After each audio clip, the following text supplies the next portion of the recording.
రాజకీయాల్లో జీరో నుంచి హీరో అవ్వాలి అంటే ప్రజల కొరకు ఏదో ఒక బలమైన అంశాన్ని తీసుకొని దాని గురించి ఫైట్ చేస్తే చాలు.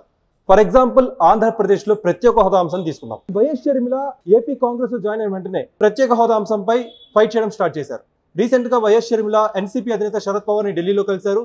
పార్లమెంట్లో ప్రత్యేక హోదా అంశం గురించి ఫైట్ చేయాలని చెప్పి ఆయనకి వినతి పత్రం సమర్పించారు. ఇక షర్మిల పాలిటిక్స్ మనం అనలైజ్ చేసినట్టయితే ఇక్కడ షర్మిల ఫస్ట్ ఏపీ కాంగ్రెస్ చేరిన తర్వాత వైజాగ్ స్టీల్ ప్లాంట్ కి ఆ ఎంప్లాయీస్ కి మద్దతు ఇస్తూ వాళ్ళని కలవడం జరిగింది. అలానే ఇప్పుడు ప్రత్యేక హోదా అంశం.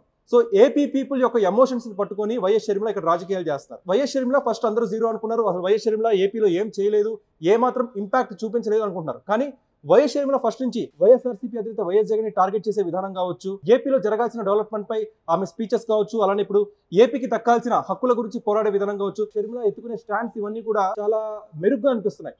ఆమె పొలిటికల్ కెరీర్ కి ఇంకా మైలేజ్ ఇచ్చే విధంగా వైఎస్ షర్మిల తన గలాన్ని వినిపిస్తున్నారు. వైఎస్ షర్మిల ప్రత్యేక హోదా గురించి ఇలానే ఫైట్ చేస్తే గనక, ప్రత్యేక హోదా అంశం గురించి త్వరలో నిరసన గలం పరిధి పెంచి ఇంకాస్త ఎక్కువ ప్రభావం చూపిస్తే గనక ఆమె కెరీర్ కి, పొలిటికల్ మైలేజ్ కి, అలానే ఏపీ కాంగ్రెస్ కూడా కేంద్రంపై ప్రెషర్ పెట్టే విధంగా రాజకీయాలు చేస్తే ఏపీలో కాంగ్రెస్ కి, అలానే వైఎస్ షర్మిల పొలిటికల్ కెరీర్ కూడా చాలా మైలేజ్ ఇచ్చే అవకాశం ఉంటుంది.